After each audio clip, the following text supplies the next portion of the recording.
घर के काम निपटाने के बाद तानिया बहुत थक गई थी क्योंकि आज हेल्पर भी नहीं आई थी। उसने पहले अपने पति को ऑफिस भेजा और बच्चों के स्कूल जाने के बाद घर की साफ सफाई में लग गई और फिर बाद में ही नहाकर नाश्ता किया। कमर थक कर चूर हो गई थी, इसलिए थोड़ा आराम करने के लिए सोफे पर ही लेट गई। आंखें बंद करके सोचा थोड़ा सो लेगी तो थकान उतर जाएगी, लेकिन सामने टेबल पर रखे मोबाइल के मैसेज की आवाज़ सुनकर नींद आते ही उड़न छू हो गई। उसने सोचा अब किसी से मोबाइल पर गपशप की जाए। वैसे भी इतनी व्यस्त थी कि किसी से बात ही कहाँ कर पाती है। ननद सौम्या तो अक्सर ही ताना देती रहती है जब भी फ़ोन करती है कि भाभी को तो हमारी याद ही नहीं आती। सोचा उनके फ़ोन आने से पहले मैं ही फ़ोन कर लेती हूँ। तानिया ने फ़ोन लगाया तो सौम्या जोर का ठहाका लगाते हुए बोली, भाभी कैसी हैं आप? कितने समय बाद आपने फ़ोन किया। कैसी है आप और वहाँ सब कैसे हैं? सब ठीक है, आज मैं खाली थी, सोचा फ़ोन कर लूँ। सौम्या ने कहा, भाभी आज तो लगता है कि तगड़ी बारिश होगी क्योंकि आसमान में काले बादल छाए हुए हैं। और फिर दोनों बच्चों के पति की सुख दुख की बातें करने लगी, लेकिन बीच में ही किसी का कॉल बार बार आए जा रहा था। सौम्या मैं तुझे बाद में फ़ोन करती हूँ, किसी का कॉल आ रहा है, कहते हुए तानिया ने फ़ोन काट दिया। उधर से किसी अपरिचित की आवाज़ सुनकर उसको अजीब सा लगा।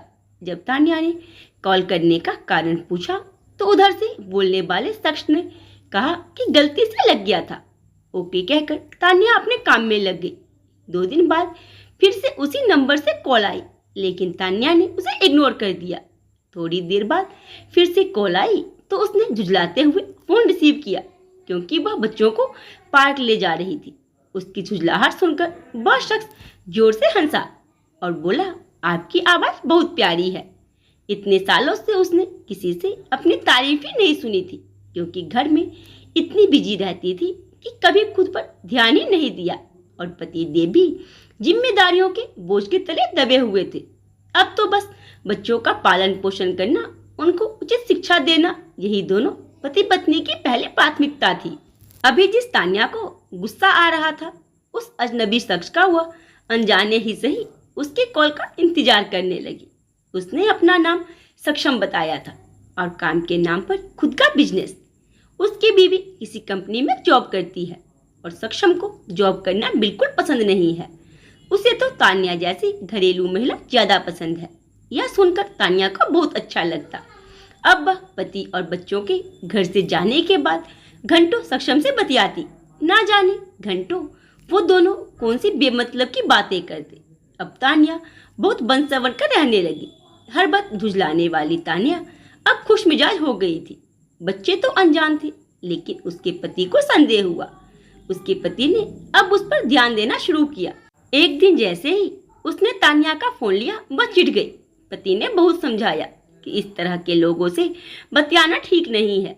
ऐसे व्यक्ति भोले भाली महिलाओं को बातों में फंसाकर उनको पहले मीठी मीठी बातों के जाल में फंसाते हैं और फिर भावनात्मक शोषण करके उनको शारीरिक शोषण करने के लिए उतावले हो जाते हैं और एक ना एक दिन उनको अपने जाल में फंसा ही लेते हैं।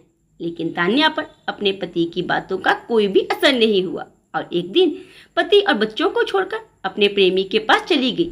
प्रेमी ने उसको कुछ दिनों तक वहीं रखकर उसका शोषण किया और बाद में उसको चरित्रहीन बताकर उसको अपने पास से भगा दिया।